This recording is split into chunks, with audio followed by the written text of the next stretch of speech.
Friends, welcome to my channel. आज इस video में हम पढ़ेंगे रॉबर्ट ब्राउनिंग की पोएम इवेलियन होप, जो कि एक लव पोएम है।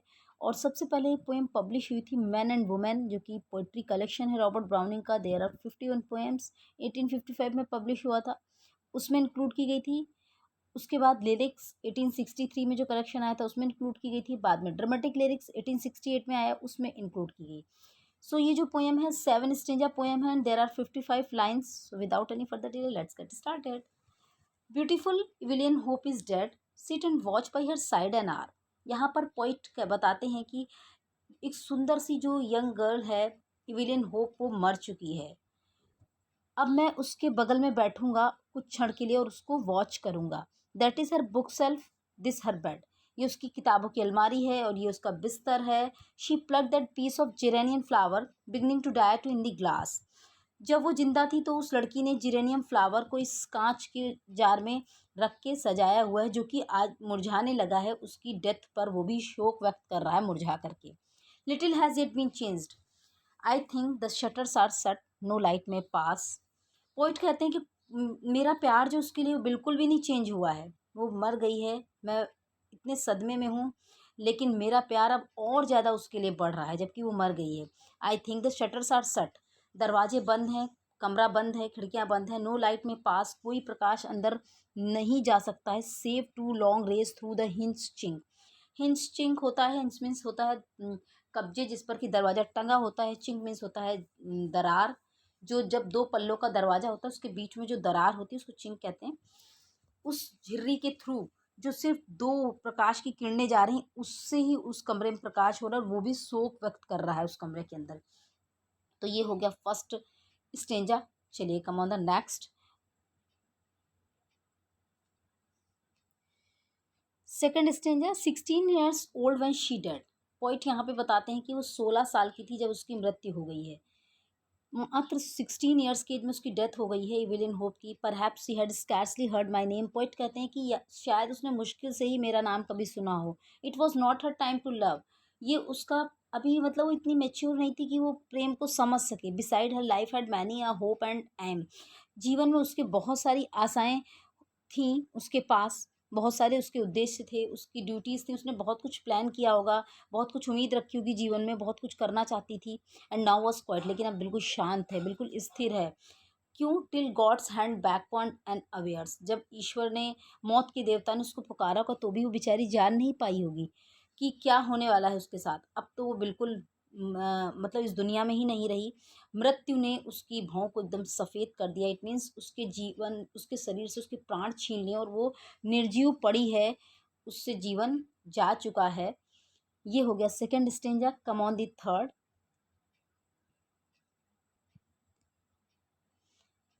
पोएट कहते हैं it is too late then Evelyn hope. Question करते हैं इवेलियन होप से कि क्या प्यार करने के लिए बहुत देर नहीं होती? It is too late then, मतलब कोई देर नहीं होती है प्रेम के लिए, कोई देर और कोई जल्दी नहीं है। What your soul was pure and true. मैं इतना जानता हूँ कि जो तुम्हारी आत्मा है बहुत ही पवित्र और सच्ची है। The good stars met in your horoscope. तुम्हारा जब तुम्हारा निर्माण हुआ ना तो ईश्वर ने तुमको बहुत अच्छे मतलब बहुत अच्छी मिट्टी से बनाया, बहुत अच्छे गुणों से बनाया। Made you of spirit fire and due.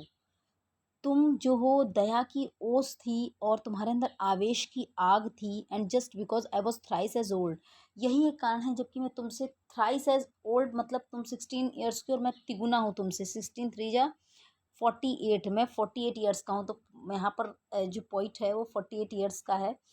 तो वो कह रहे हैं कि मैं 48 ईयर्स का हूँ फिर भी मैं तुमसे बहुत प्यार करता हूँ। And our paths in the world diverse so wide. और ये जो हमारी उम्र का फासला है, इसी वजह से हमारे रास्तों में भी भिन्नता थी। Each was no or to each must I be told we were fellow mortals not decide.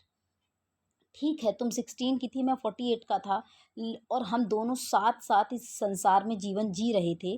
साथ साथ इन द सेंस मतलब तुम भी जीवन जी रही थी और मैं भी जीवन जी रहा था। ये एक सेंट्रल पॉइंट था हम दोनों के बीच, हम लोग फेलो मॉर्टल्स थे। लेकिन अब तुम इस दुनिया में नहीं रही, मैं हूँ। फिर भी कुछ तो सामान्य बिंदु है हमारे अंदर, हमारे क्रियाकलाप बहुत डिफरेंट है, सब कुछ डिफरेंट है, लेकिन कुछ तो एक पॉइंट होगा जो कि हम दोनों में सेम है, और वो है कि हम लोग फेलो मॉर्टल्स थे और मैं जिंदा हूँ और तुम अब नहीं रही। So next stanza, stanza 4। No indeed for God above is great to grant us mighty to make. ठीक है, पोइट कहते हैं वास्तव में ऐसा नहीं था कि ईश्वर मतलब महान और शक्तिशाली है, तो मतलब इस वजह से तुम्हारे प्राण छीन लिए गए कुछ, मतलब ऐसा ग्रांटेड था, लिखा हुआ था, हाँ तुम्हारी डेथ इतनी एज में हो जाएगी। वो और वो ईश्वर जो है वो सर्वशक्तिमान है, उसने प्लान्स किए रहते हैं, क्योंकि हम जानते हैं Robert browning is optimistic poet, उनके अंदर बहुत ज़्यादा ऑप्टिमिज्म है, आशावादी कवि हैं। नेक्स्ट लाइन, पोइट कहते हैं कि and creates the love to reward the love I claim you still for my own love sake. Poet कहते हैं कि जो प्रेम के पुरस्कार के लिए ईश्वर प्रेम की का निर्माण करता है, और इस धरती पर क्या हुआ, क्या ये दुर्भाग्यपूर्ण है कि अपूर्ण प्रेम अगले जीवन में पूर्ण होगा। पोइट ये कहते हैं भले इस जीवन में हमारा प्रेम पूरा नहीं हुआ, लेकिन नेक्स्ट जीवन में होगा, मैं ऐसी उम्मीद रखता हूँ। और delayed it may be for more life yet, अगर सिर्फ अगले में ही नहीं हो सकता, अनेक जीवनों में हो। और मुझे through words I sail traverse not a few much is to learn much to forget. मुझे सच्चे प्रेम का मौलिक पाठ सीखने के लिए पुराने पाठों को भुलाना होगा। तुमसे अंततः मिलने के लिए मुझे अनेक नई बातें सीखनी होंगी। At the time be come for talking you, मतलब तुमसे मिलने के लिए मुझे लास्ट में बहुत सारी चीज़ें सीखनी होंगी। ये पोइट कहना चाहते हैं तुमसे मिलने के लिए मुझे मुझ में परिवर्तन लाने होंगे, मुझे एक ही जीवन नहीं बल्कि हो सकता कई सारे जीवन लेने पड़े, लेकिन मैं ये श्योर हूँ कि जो अपूर्ण प्रेम है वो एक एक ना एक जीवन में जरूर पूर्ण होगा। नेक्स्ट स्टेंजा, पोइट कहते हैं कि but the time will come at last it will, एक ना एक दिन जरूर ये समय आएगा। When Evelyn hope what meant I shall say, मैं तुम्हें क्या कहूँ एवेलियन होप कि एक ना एक दिन वो समय जरूर आएगा जब हम तुम मिलेंगे इन द लोअर अर्थ, इसी धरती पर, in the years long still, बहुत सालों बाद। That body and soul so pure and gay, फिर से तुम बहुत पवित्र होगी, उतनी ही सुंदर होगी। Why your hair was amber, तुम्हारे जो बाल हैं वो पीले क्यों हैं। आई सेल डिवाइन, मैं इसको मैं देखूंगा। And your mouth of your own geraniums red, वो जिरेनियन के फ्लावर, जो जिरेनियम होता है एक जड़ी बूटी का पेड़ होता है, उसमें रेड कलर के फ्लावर आते हैं, तो उसके रेड कलर के फ्लावर की तरह तुम्हारा जो फेस है ना एकदम रेड रेड, मैं देखूंगा तुम्हारी सुंदरता को, मैं निहारूंगा। And what you would do with me in fine, और तुम मेरे लिए क्या करोगी in the new life come in the old one's stead, और तुम भी मेरे उस प्रेम को देखोगी जो इस उस नए जीवन में मैं तुम्हें दूंगा और तुम मुझे दोगी। Next stanza, stanza number 6। This stanza, इस स्टेंजा में ना lover gives a new interpretation of the physical beauty of his beloved. इस स्टेंजा में वो बताते हैं कि मतलब युगों युगों तक, कई जिंदगियों तक वो उस अपनी उस प्रेमिका का इंतजार करेंगे, उसकी तलाश करेंगे। सो पोइट कहते हैं आई हैव लिव्ड आई शैल से सो मच सिंस देन, कि जो प्रेम है वो अमर होता है और वो मरेगा नहीं, इसलिए मैं युगों युगों तक ये ना given up my self so many times, मतलब काफ़ी लंबे समय तक मैं जीऊँगा। जीऊँगा इट मीन्स मतलब मैं हो सकता कई सारे जन्म लूँ। Gained me the gains of various men ransacked the age, ransacks means होता है लूटना। Spoil the climes, climes means countries, कई कई देशों को मुझे घूमना पड़े, मुझे बहुत सारा समय बिताना पड़े तुमको पाने के लिए, और बहुत सारी अपने अंदर वॉरियस मैन मतलब गेन्स ऑफ वॉरियस मैन, एक अच्छे इंसान की बहुत सारी क्वालिटीज़ अपने अंदर लानी होंगी, तब जा करके मैं either I yet one thing won in my soul's full scope, either I missed or itself missed me and I want and find you Evelyn hope. Poet यहाँ पर कहते हैं कि मतलब मुझे बहुत सारी यात्रा करनी पड़ेगी, कई देशों को घूमना पड़ेगा तुम तक पहुँचने के लिए, क्योंकि उसके बावजूद भी मतलब मैं प्रतीक्षा करूँगा आने वाले अपने जीवन में तुम्हारे प्रेम के लिए मैं बहुत ज़्यादा लायक हो जाऊँ। मैं मेरे अंदर कुछ भी कमियां हैं, जो लोअर क्वालिटीज़ हैं, मैं उनसे ऊपर उठूँगा, और मैं तुम्हारे और अपनी यात्रा में अनेक युगों से और देशों से होकर निकलूँगा। तब मैं अपनी इस तलाश के परिणाम के लिए बहुत धैर्यपूर्वक इंतज़ार करूँगा जब मैं एवेलिन होप तुमसे मिलूँगा। आखिर मुद्दा क्या होगा, what is the issue, let's see, देखते हैं। नेक्स्ट एंड लास्ट स्टेंजा, ये इस स्टेंजा में जो लवर है वो अपने इमॉर्टल लव उस लड़की के लिए, इवेलिन होप के लिए, जो उसका अमर प्रेम है, उसके महत्व की तरफ इशारा कर रहा है।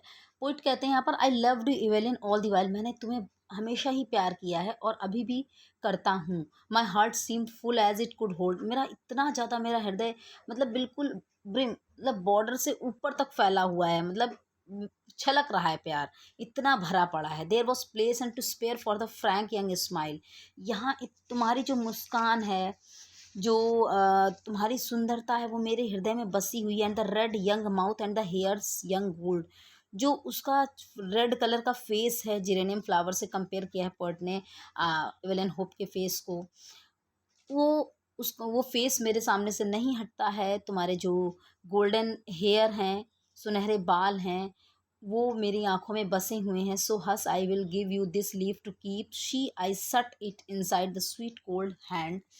पोइट कहते हैं कि मेरे हृदय में एकदम सारी चीज़ें बसी हुई हैं। मैं इस कविता के माध्यम से, इस पोएम के थ्रू, मैं अपने इस अचल विश्वास के प्रतीक के रूप में तुम्हें इस पोएम को भेंट करता हूँ।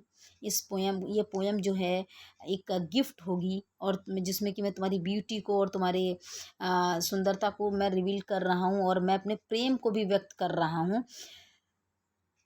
There that is our secret, go to sleep, you will wake and remember and understand. तुम तो मर गई हो, लेकिन मुझे इस ज़िंदगी में अकेला छोड़ दिया है तुमने, लेकिन मैं तुम्हें भविष्य में आने वाली दुनिया में पाऊंगा। ऐसा पोइट का मानना है कि वो जरूर इवेलिन होप से मिलेगा, क्योंकि ईश्वर प्रेम का पुरस्कार देने के लिए ही प्रेम का की सृष्टि का निर्माण करता है, ऐसा पोइट का मानना है।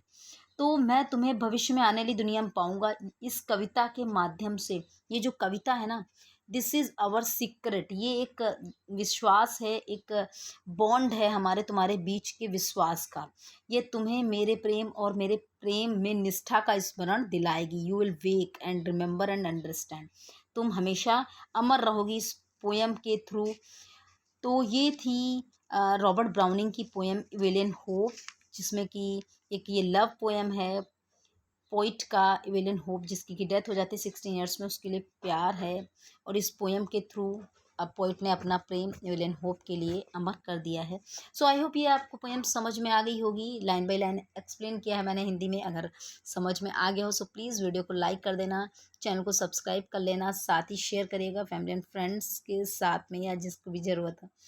थैंक्स फॉर वॉचिंग, फिर मिलती हूँ नेक्स्ट पोएम के साथ। और कुछ भी नया पढ़ना है, देखना है, जानना है, so comment me in the comment box. Thanks for watching.